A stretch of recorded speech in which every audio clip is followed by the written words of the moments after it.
Assalamualaikum warahmatullahi wabarakatuh.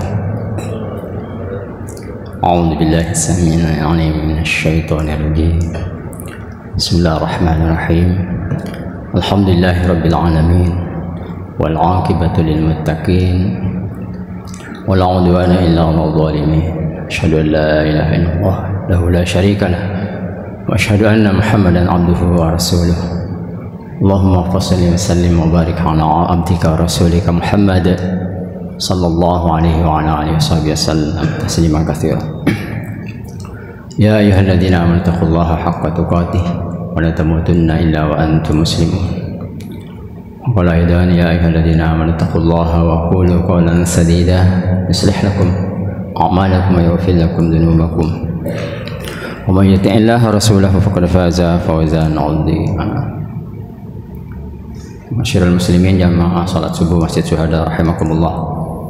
Pertama kita syukur pada Allah atas segala nikmat yang diberikan, nikmat sehat, nikmat kesempatan, nikmat iman Islam yang masih Allah berikan kepada kita. Salawat dan salam senantiasa aturkan pada junjungan kita Nabi Muhammad sallallahu alaihi wasallam, keluarga dan para sahabatnya, mudah-mudahan senantiasa istiqomah dalam menjalankan sunnahnya syariatnya hingga yaumil kiamah. Bapak Ibu sekalian dirahmati Allah, kembali pada subuh Rabu hari ini membacakan seputar fatwa-fatwa tarjih Pimpinan Pusat Muhammadiyah.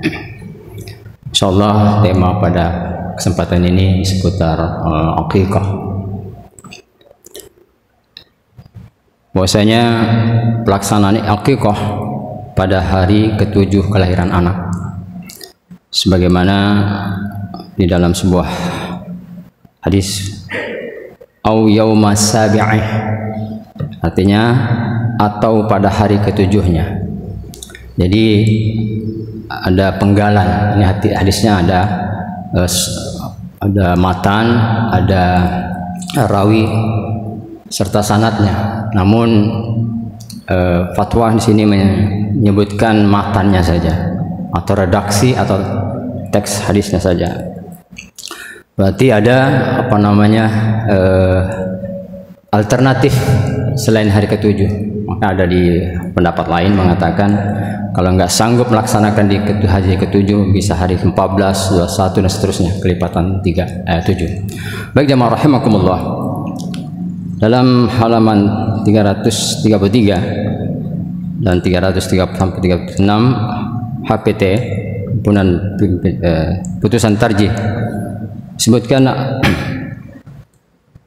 li hadisi Samrah bin Jundub qala Rasulullah sallallahu alaihi wasallam kullu gulamin murtahat bi aqiqatihi tuzbahu anhu yawma sabihi wa yusamma fihi wa yuhlaqu ra'suh. Rawahul khamsa wa sahahu at-Tirmizi. Artinya karena hadis dari Samurah bin Jundub yang berkata bahwa Rasulullah SAW bersabda, tiap-tiap anak itu tergadai dengan akikahnya yang disembelih sebagai tebusan pada hari ke-7-nya dan diberi nama pada hari itu serta dicukur kepalanya. Diriwayatkan oleh 5 ahli hadis dan disahihkan oleh Tirmizi.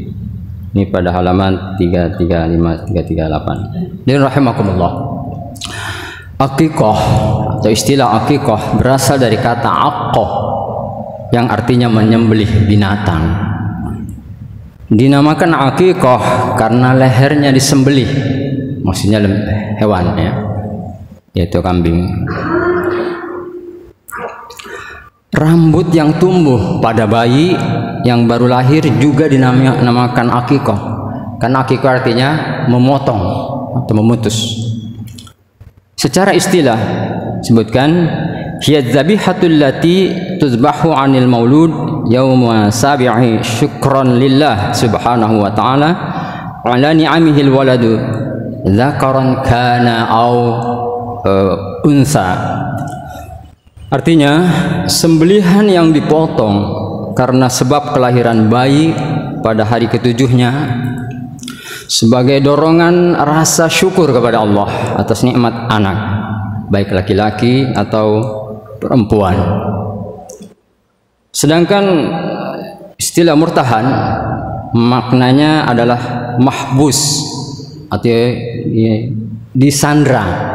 Ya, sekali lagi makna murtahan dalam ungkapan itu artinya disandra, ditahan atau dihalangi, entah karena kelakuannya sendiri atau karena kelakuan orang lain. Ini istilah. Adapun orang yang tidak bisa memberi syafaat untuk orang lain tak bisa disebut murtahan, tertahan atau terhalang. Bahkan yang disebut murtahan ialah yang terhalang peroleh sesuatu yang akan dicapai, dan itu terjadi tidak mesti karena kelakuannya. Bisa jadi kelakuannya dan bisa jadi karena kelakuan orang lain. Allah menjadikan ibadah, ya, termasuk akikah atas nama anak sebagai sebab terlepasnya ikatannya dari syaitan yang mengiringinya semenjak ia lahir ke dunia, dan syaitan memijat pusarnya atau pusatnya, ya, bahasa gitu. Anak yang baru lahir langsung peroleh cobaan berupa sekapan atau sanderaan, ya, irtihan setan ini. Manakala seorang anak menghadapi ketergadaian seperti ini, maka Allah Subhanahu wa taala mensyariatkan akikah kepada kedua orang tuanya untuk membebaskan atau menebus anaknya, yakni dengan menyembelih hewan akikah untuknya. Waqala Asbagu akhbarani bin Wahab an Jayiz bin Hazim an Ayyub an Muhammad bin Sirin haddatsana Sulaiman ibni Amir Dabbi qala sami'tu Rasulullah sallallahu alaihi wasallam yaqulu ma'al gulam aqiqah fahriku anhu daman wa amitu anhu ada. Dan berkata Asbagh, ya, telah mengkhabarkan kepadaku Ibnu Wahab dari Jarir bin Hazim, dari Ayyub Asy-Syakhtiyani, dari Muhammad bin Sirin, telah mengkhabarkan kepada kami Salman bin Amir Ad-Dabbi. Dia berkata, aku pernah mendengar Rasulullah sallallahu alaihi wasallam bersabda bahwasanya beserta kelahiran seorang anak disyariatkan akikah, maka tumpahkanlah darah untuk anak itu dan hilangkanlah yang mengganggunya. Maksudnya cukurlah rambutnya. Hadis riwayat Al-Bukhari nomor 5472, kitab Sahih Bukhari jilid 3 halaman 468, Darul Kutubi Al-Ilmiyah. Hadirin jamaah subuh rahimakumullah. Akan tetapi di dalam kitab Muwatta, ya, Imam Malik disebutkan bahwa syariat akikah Nabi sallallahu alaihi wasallam menyerahkannya sesuai kesediaan seorang muslim dan pilihannya. An Zaid bin Aslam an rajulin min bani Dafrah an abihi annahu qala Rasulullah sallallahu alaihi wasallam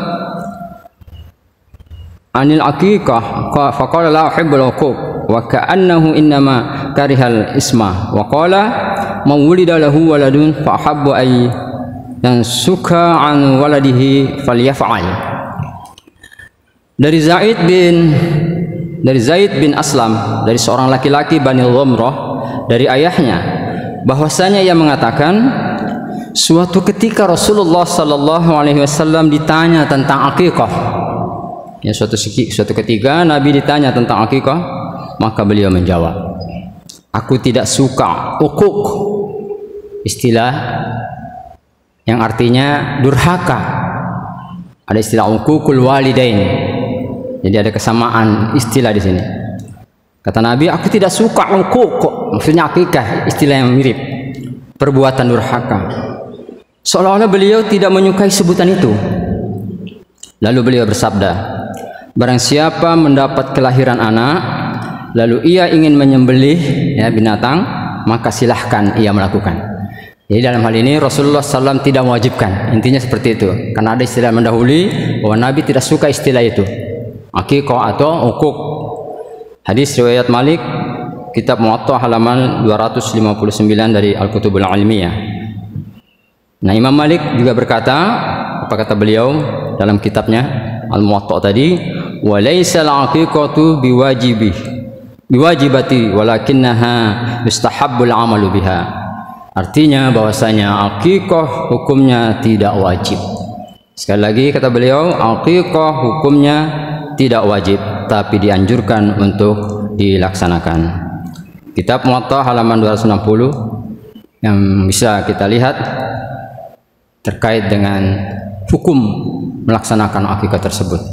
Mungkin dari penjelasan uraian tadi, mudah-mudahan kita sudah mendapatkan pencerahan dan bisa mencari referensi-referensi yang lain.